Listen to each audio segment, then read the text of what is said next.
नमस्कार दोस्तों, आज हम एक्सप्लेन करने वाले हैं हाल ही में आई मूवी मुंजिया को, जो कि आपको जरूर पसंद आएगी। इसीलिए वीडियो को अभी लाइक कर दीजिएगा। हम चलिए कहानी शुरू करते हैं। तो मूवी की शुरुआत में हम एक गोटिया नाम के लड़के को देखते हैं, जिसे उसकी माँ एक छड़ी से मार रही होती है, क्योंकि गोटिया जिद बांधकर बैठा था कि वह मुन्नी नाम की लड़की से ही शादी करेगा, जो कि उससे 6 साल बड़ी थी और उसका रिश्ता कहीं और तय हो गया था। तभी यहाँ गोटिया ने उसके मंगेतर के खाने में चूहे मारने की दवा मिला दी थी, इसीलिए उसकी माँ उसे मार रही थी। लेकिन गोटिया कहता है कि तुम चाहे मुझे कितना ही मार लो, मैं अगले 7 जन्म तक उससे ही प्यार करता रहूंगा और मुन्नी सिर्फ मेरी है। तब उसकी माँ उसे खींचते हुए बाहर लेकर आती है और कहती है कि आप इसका मुंडन करिए। अब एक तरफ गोटिये का मुंडन हो रहा था और दूसरी तरफ मुन्नी की शादी हो रही थी, जिसे देखकर गोटिया मन ही मन काफी गुस्सा होता है। अब रात को गोटिया अपनी बहन को लेकर कहीं जाने लगता है और रास्ते में उसकी बहन पूछती है कि भैया हम कहाँ जा रहे हैं। तब गोटिया कहता है कि चितुकवाड़ी, जिसे सुनकर उसकी बहन रुक जाती है और कहती है उस खतरनाक जगह में मैं नहीं जाऊंगी। लेकिन गोटिया उसे जबरदस्ती ले जाता है, ये कहकर कि तेरा भाई अभी है ना तेरे साथ। अब चितुकवाड़ी पहुंचने के बाद एक पेड़ के नीचे गोटिया काला जादू करने लगता है, जिसे देखकर उसकी बहन चौंक जाती है। फिर मौका देखते ही गोटिया अपनी बहन की बलि देने लगता है। तब उसकी बहन अपने आप को बचाव करते हुए उसे धक्का दे देती है, जिससे गोटिया के सर पे चोट लग जाती है और वह उसी पेड़ के नीचे मर जाता है। इसके बाद उसके घर वाले वहां पहुंचते हैं, जो गोटिया को देखकर रोने लगते हैं। जिसके बाद गोटिये का अंतिम संस्कार किया जाता है और उसकी अस्थियों को उसी पेड़ की जड़ों में दबा दिया जाता है। तब उसकी माँ पूछती है कि आप लोग ऐसा क्यों कर रहे हैं, जिस पर एक आदमी कहता है कि तेरा बेटा अपने मुंडन के 10 दिन पूरा होने के पहले ही चल बसा और अगर वह जाग गया तो ब्रह्म राक्षस बनेगा, यानी मुंजिया। जिसके बाद कई साल बीत जाते हैं और हम एक बिट्टू नाम के लड़के को देखते हैं, जिससे छोटी छोटी चीजों से डर लगता है। उसके साथ उसकी माँ पम्मी और उसकी दादी रहा करती थी और बिट्टू के पापा अब इस दुनिया में नहीं थे। पम्मी एक अच्छा खासा पार्लर चलाती थी और बिट्टू अपनी माँ की मदद उसी में करता था। अब पम्मी बिट्टू और उसकी दादी लंच कर रहे होते हैं। तभी पम्मी बिट्टू को बताती है कि तुझसे मिलने बेला आई है। ये सुनकर बिट्टू के फेस पर स्माइल आ जाती है, क्योंकि बेला बिट्टू की बचपन की दोस्त थी, जो कि काफी सालों बाद बिट्टू से मिलने आई थी। तभी पम्मी कहती है कि उसके साथ वो फिरंगी दोस्त क्यूबा भी है। यह सुनकर बिट्टू नाराज हो जाता है और चुपचाप वहां से जाने लगता है। तभी बेला उसे पीछे से आवाज लगाती है, जिससे सुनकर बिट्टू डर जाता है और उसे काफी अजीब से हॉरर थॉट्स आने लगते हैं। जिसके बाद बेला बिट्टू से उसका हालचाल लेती है और बिट्टू की फैमिली को कहती है कि कल से मैं अपनी जुम्बा क्लासेस खोल रही हूँ, तो आप सभी को इनॉग्रेशन में आना है। जिसके बाद बिट्टू अपने दोस्त हैरी के पास जाता है और उसे पैसे देकर कहता है कि तुझे कल बेला की जुम्बा क्लासेस की इनॉग्रेशन की वीडियो शूट करनी है। अब अगले दिन हैरी बेला की जुम्बा इनॉग्रेशन की वीडियो शूट करने लगता है, जहां बेला बिट्टू से पूछती है कि तुझे क्यूबा कैसा लगता है। इतनी देर में क्यूबा बेला को वहीं सबके सामने प्रपोज कर देता है और यह देखकर बिट्टू का मुंह लटक जाता है, क्योंकि बिट्टू कहीं न कहीं बेला को पसंद करता था।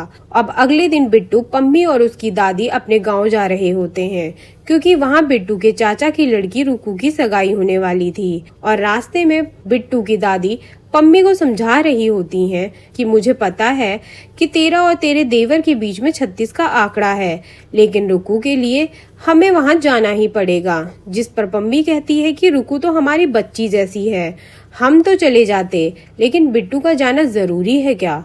पिछली बार याद है ना क्या हुआ था? यानी इस गांव में कुछ न कुछ तो ऐसा जरूर होता है, जिस वजह से बिट्टू को वो हॉरर थॉट्स बार बार आते हैं और उसकी कहानी हमें आगे पता चलेगी। इसीलिए आप कहानी में बने रहिएगा। अब इसके बाद ये तीनों गांव पहुंचते हैं, जहां इन्हें रुक्कू लेने आती है। और घर में हम देखते हैं कि पम्मी और उसके देवर के बीच बातचीत नहीं होती और दोनों एक दूसरे को घूरते रहते हैं। फिर बिट्टू और रुक्कू स्कूटी से बीच पर घूमने जाते हैं, जिसके सामने ही चितुकवाड़ी होता है। उसे देखकर बिट्टू को काफी अजीब से ख्याल आने लगते हैं और वह फिर से डरने लगता है। तब रुक्कू उसे देखकर सीधा घर ले जाती है। अब घर पर उसके चाचा बल्लू अपनी माँ से लड़ रहा होता है, क्योंकि वह चितुकवाड़ी को बेचने से मना करती है, ये कहकर कि वह जगह श्रापित है। लेकिन बल्लू कहता है कि मुझे इस बात से परवाह नहीं है, अब तो डील फाइनल हो गई है और पैसे भी जल्दी मिल जाएंगे। अगर मेरी जगह भैया उस जगह को बेचने जाते तो क्या तुम उसे रोकती? और वैसे भी इस मनहूस जगह के चक्कर में मेरा भाई मुझे छोड़कर हमेशा के लिए चला गया ना वो पैसों के लालच में उस पेड़ को जलाने के लिए जाता और ना ही उसकी मौत होती। अब ये सुनकर बिट्टू सीधा चितुकवाड़ी के लिए निकल जाता है, उसी पेड़ को देखने के लिए, जहाँ पहुंचकर उसे ब्रह्म राक्षस दिखता है, जिसे सब लोग मुंजा कहते हैं। इधर बिट्टू की दादी को पता लग गया था कि बिट्टू चितुकवाड़ी पहुंच गया है, तो बिट्टू की दादी एक संदूक से छड़ी निकालती है और सीधा चितुकवाड़ी के उसी पेड़ के पास पहुंचकर वो पेड़ को छड़ी से मारती है, तो उसे दर्द होता है। फिर ज्यादा मारने पर वो मुंजिया बिट्टू को पेड़ के अंदर से निकालकर दादी को दे देता है। लेकिन जाने से पहले मुंजिया ने बिट्टू की पीठ पर हाथ छाप दिए थे, जिसके बाद दादी और बिट्टू सीधा बीच पर से जा रहे होते हैं, जहां दादी से बिट्टू पूछता है कि मेरे पापा की मौत के बारे में आपने मुझे क्यों नहीं बताया। दादी कहती हैं कि क्या बताती, ये सब मेरी ही गलती थी, मैंने उसे वहां भेजा था उस पेड़ को जलाने के लिए। साथ ही दादी यह भी बताती हैं कि वह मुंजिया दादी गोटिया की बहन थी। फिर बिट्टू कहता है कि अगर वह मुंजिया यहाँ आ गया तो दादी कहती है कि वो यहाँ कभी नहीं आ सकता, उसे पेड़ से बांधा हुआ है। तभी हम बिट्टू की पीठ पर वही हाथ का निशान देखते हैं जो कि अब ग्लो कर रहा था और मुंजिया दादी के सर के ऊपर होता है, जो कि दादी की गर्दन तोड़कर उन्हें मार देता है। और यह देखकर बिट्टू बेहोश हो जाता है। अब अगले दिन दादी का अंतिम संस्कार किया जा रहा था, जहां बल्लू कहता है कि ये परिवार वाले पहले ही मेरे भाई को खा गए और अब मेरी माँ को भी। यह सुनकर पम्मी बिट्टू को लेकर वापस अपने घर चली जाती है और वह मुंजिया बिट्टू के साथ ही उसके घर पर आ जाता है। अब मुंजिया केवल रात को ही अपने खेल दिखाया करता था और सूरज ढलते ही वह बिट्टू को मारने लगता है, जिससे बिट्टू उसके डर से काफी गुमसुम सा हो गया था। पम्मी को तो लगने लगा था कि बिट्टू ड्रग्स लेने लगा है और वह मुंजिया बिट्टू को धमकी दे रहा होता है कि मुन्नी को ढूंढो जल्दी, वरना मैं तुम्हारी माँ को मार दूंगा। और बिट्टू सोचने लगता है कि ये मुन्नी कौन है और मैं उसे कहाँ ढूंढूं। इसके बावजूद अपनी माँ को बचाने के लिए वह मुन्नी को ढूंढने लगता है और इसी टेंशन में बिट्टू की आंखों के नीचे धब्बे और भी आने लगे हैं। फिर एक दिन हैरी बिट्टू से मिलने आता है और कहता है कि भाई तू यह क्या कर रहा है। पम्मी आंटी ने बताया कि तू तेरी दादी के जाने के बाद ड्रग्स लेने लगा है। तब बिट्टू हैरी को सारी बात बताता है और जब रात हो चुकी थी तो बिट्टू और हैरी साथ में बैठे होते हैं। तभी वह मुंजिया वापस से बिट्टू को डराने आती है और यहाँ हैरी उस मुंजिया को देख नहीं पा रहा था, क्योंकि उसे सिर्फ उसका खून ही देख सकता है। लेकिन हैरी उस मुंजिया की आवाज सुन पा रहा था। अब दोनों डर के मारे कांप रहे होते हैं और बिट्टू कहता है कि मुन्नी जरूर मेरे गांव से होगी और वह तुरंत रुक्कू को फोन लगाकर मुन्नी के बारे में पूछता है। तब रुक्कू गांव वालों से पता करके बिट्टू को फोटोज भेजती है, जिसमें मुन्नी की फोटो देखकर हैरी कहता है कि अबे यह तो बेला की दादी है और यह तो अभी जिंदा है, यहीं पर है। तब मुंजिया कहता है कि अभी जाओ उसे देखने। अब ये दोनों डरते हुए बेला के घर पहुंचते हैं, जहां बेला की दादी काफी बूढ़ी होती हैं और बिट्टू और उनसे कुछ बात नहीं हो पाती। तब बिट्टू और हैरी वहां से जाने लगते हैं। तभी उन्हें बेला दिख जाती है और बेला तुरंत बिट्टू को आकर गले लगाकर कहती है कि सॉरी, मैं उस टाइम पर तुम्हारे साथ नहीं थी जब तुम्हारी दादी चली गई और तुम्हें मेरी सबसे ज्यादा जरूरत थी। इसके बाद बिट्टू और हैरी वापस घर आ जाते हैं, जहां पर मुंजिया दोनों को डरा रहा होता है। तब हैरी कहता है कि सर आप हमें बताइए आपकी शादी कहाँ करनी है, मैं आपकी शादी करवाऊंगी और आप यह भी बताइए कि मुन्नी को कहाँ लाना है। तब मुंजिया कहता है कि मुन्नी नहीं, अब बेला को लाना है, वो भी चितुकवाड़ी में, जहाँ मैं काला जादू करके उसकी बलि दूंगा। यह कहकर मुंजिया चला जाता है, पर यह सुनकर इन दोनों के होश उड़ जाते हैं कि अब तो बेला की जान को खतरा है। अब इस समस्या को दूर करने के लिए हैरी बिट्टू को एक आदमी के पास लेकर आता है जो भूत प्रेत वाली चीजों से छुटकारा दिलवाते हैं। उनका नाम एल्विश होता है। वहां जाकर बिट्टू हैरी एल्विश को सब बताते हैं, लेकिन बिट्टू को नहीं लग रहा था कि ये आदमी कुछ भी कर पाएगा और वह वहां से जाने लगता है। तभी एल्विश बिट्टू की पीठ पर एक निशान देखता है, जिसे देखते ही उसे समझ आ गया था कि यह तो मुंजिया का काम है। अब मुंजिया का नाम लेते ही बिट्टू और हैरी वहां रुक जाते हैं और फिर एल्विश दोनों को बताता है कि ये मुंजिया कैसे बनते हैं और इन्हें खत्म कैसे करना है। वो बताता है कि ये मुंजिया रोमियो टाइप के लोग होते हैं और यह बेला से शादी करने के लिए उस पेड़ के पास ही बुलाएगा और मुंजिया को शादी करने के लिए एक बकरी के अंदर आना पड़ता है। जैसे ही वह मुंजिया बकरी के अंदर आएगा तो तुम उस बकरी को मार देना, तब मुंजिया भी हमेशा के लिए मर जाएगा।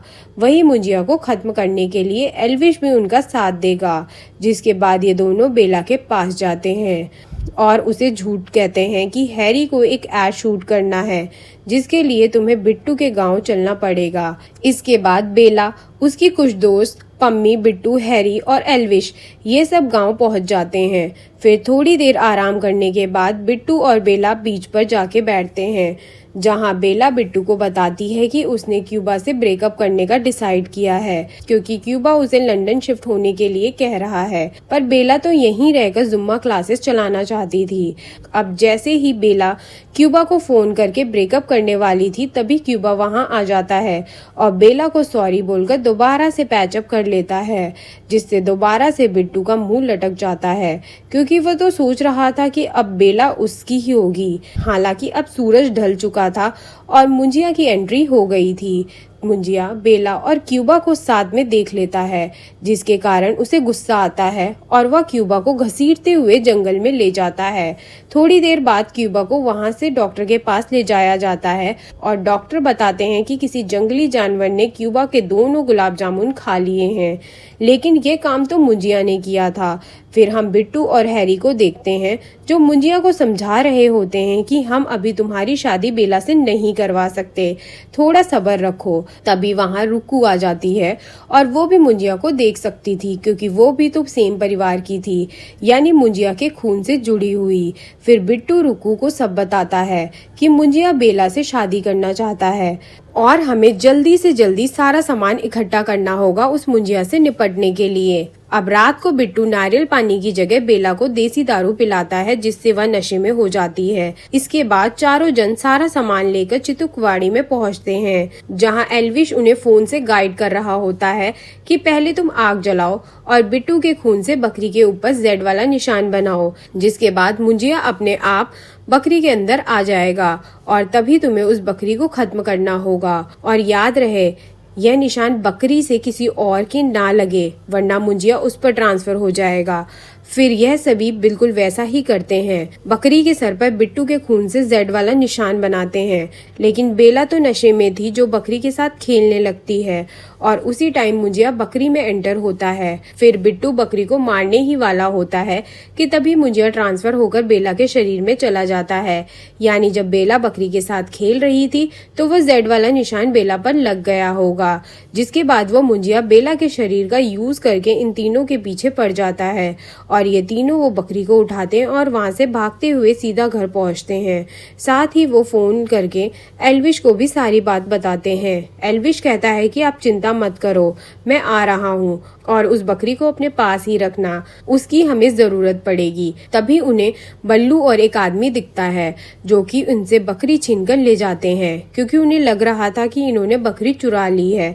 तब ये लोग काफी हाथ जोड़ते हैं बल्लू के सामने, लेकिन बल्लू इनकी एक भी भी नहीं सुनता। फिर घर पहुंचने के बाद बिट्टू अपनी माँ को सारी बात बताता है। इससे पहले वहां पर मुंजिया आ जाता है, जो कि अभी भी बेला के शरीर में ही था, जिसे देखकर सब इधर उधर भागने लगते हैं। तब एक कमरे में छुपकर बिट्टू अपनी माँ से कहता है कि मैं सबसे बड़ा लूजर हूँ। पहले मेरी वजह से इस मुंजिया ने मेरी दादी को मार डाला और अब ये बेला को भी मार डालेगा। पर पम्मी उसे हौसला देती है कि तुम लूजर नहीं हो, तुम सब कुछ सही कर सकते हो। तभी वह मुंजिया कमरे में आ जाता है और ये सब डर के मारे बाहर भागते हैं, जहाँ एल्विश भी आ गया था और वह बेला के ऊपर एक भभूत फेंक कर मारता है, जिससे बेला थोड़ी देर के लिए वहीं रुक जाती है और एल्विश उसके चारों तरफ एक सर्कल बना देता है, जिससे बेला बाहर नहीं निकल पाएगी। इसके बाद सब जन उस बकरी को ढूंढने लग जाते हैं। वहीं बिट्टू अपने चाचा के पास जाता है तो वह बताते हैं कि हमने तो उस बकरी को मारकर खा लिया है। लेकिन दूसरी तरफ एक बकरी जंगल में भागते हुए दिख जाती है और वह उस बकरी को पकड़कर ले आते हैं।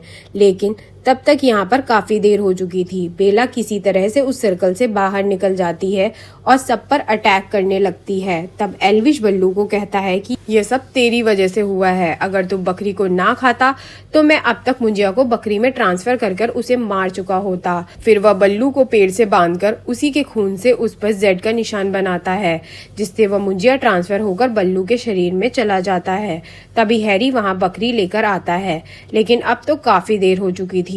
तभी बल्लू बेकाबू होकर सब पर अटैक करता है और बेला को चितुकवाड़ी ले जाता है। फिर जब थोड़ी देर में बिट्टू को होश आता है तो वह अपनी दादी को इमेजिन करता है, जो कि उससे कहती हैं कि तुम जितना मुंजिया से डरोगे वो तुम्हें उतना ही डराएगा। जिसके बाद हम बल्लू को देखते हैं, जो कि बेला को मारने ही वाला होता है। तभी वहाँ बिट्टू आ जाता है उस छड़ी को लेकर, जिससे मुंजिया काफी डरता था। अब बिट्टू उस छड़ी से बल्लू को मार मार कर उस पर जेड वाला निशान बना देता है, जिसके बाद बल्लू अचानक से गायब हो जाता है और तभी एकदम से बिट्टू पर हमला करता है, जिससे बिट्टू अधमरा होकर गिर जाता है। फिर बल्लू बिट्टू को गर्दन से पकड़कर उसे पेड़ पर लटका देता है। तब बिट्टू के हाथ से खून निकल रहा होता है, जिससे बिट्टू वो जेड वाला निशान उस पेड़ पर ही बना देता है।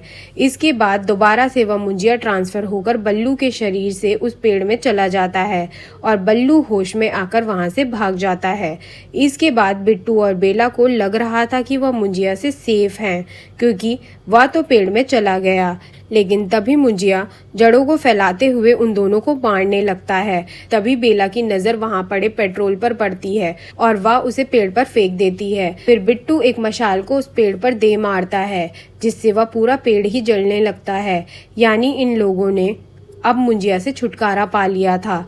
इसके बाद सब ठीक हो जाता है और हम बेला को देखते हैं, जिसके पास बिट्टू आता है और उससे कहता है कि मैंने सुना है तुम दोबारा यूएस जा रही हो। जिस पर बेला कहती है, हाँ, मैं अपने मम्मी पापा के पास जा रही हूँ, लेकिन जल्दी ही वापस आने की कोशिश करूंगी। तब आज बिट्टू बेला को अपने दिल की सारी बात बता देता है और उसे प्रपोज भी कर देता है। पर बेला कहती है कि मुझे अब इसके बारे में सोचने के लिए टाइम चाहिए। बिट्टू भी कहता है कि ठीक है, आराम से सोचना और मैं कोई मुंजिया की तरह तुम्हारा पीछा नहीं करूंगा, तुम जाओ और अपनी जिंदगी जियो। यह कहकर बिट्टू भी वहां से चला जाता है। अब इसके बाद बिट्टू की लाइफ काफी अच्छी हो गई थी। वो ढंग से सारे काम कर पा रहा था, अपने दोस्तों के साथ चिल भी कर पा रहा था। हालांकि एक दिन तभी बिट्टू को दोबारा से उस मुंजिया की आवाज आती है और वही डरावने थॉट्स भी आने लगते हैं। फिर हम दूसरी तरफ देखते हैं कि वह जले हुए पेड़ को कुछ लोग काट रहे होते हैं, जिसमें से मुंजिया दोबारा जाग जाता है। यानी अब मुंजिया दोबारा से जिंदा हो गया है। यहीं पर ये मूवी खत्म होती है। तो दोस्तों, आपको ये मूवी कैसी लगी हमें कमेंट सेक्शन में जरूर बताइएगा। और इसके अलावा आप कौन सी मूवी की एक्सप्लेनेशन देखना चाहते हैं वह भी कमेंट कीजिएगा। और दोस्तों, हमारे सब्सक्राइबर्स का कहना है कि उनके पास हमारी वीडियोस का नोटिफिकेशन नहीं जाता, इसीलिए प्लीज आप चैनल को सब्सक्राइब करके बेल आइकन जरूर दबाइए, ताकि आप हमारी लेटेस्ट वीडियोस देख पाएं। धन्यवाद।